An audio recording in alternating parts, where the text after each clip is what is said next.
In this video, I'll show you how to install the latest version of Python on Windows 11. Open your web browser and search for Python on Google.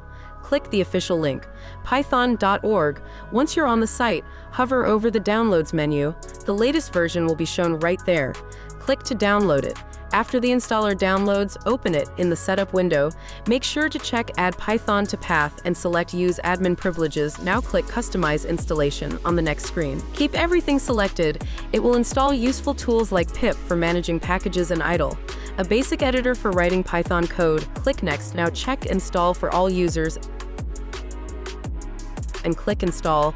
Wait for the setup to finish and then click Close. Let's check if Python was installed correctly.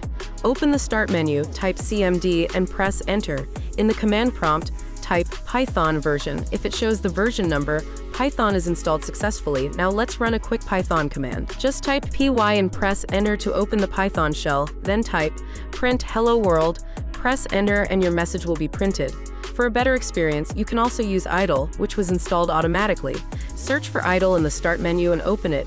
Type the same print command here, and it will work just the same. You can also save your scripts by clicking File, Save As, and that's it. Python is ready to use.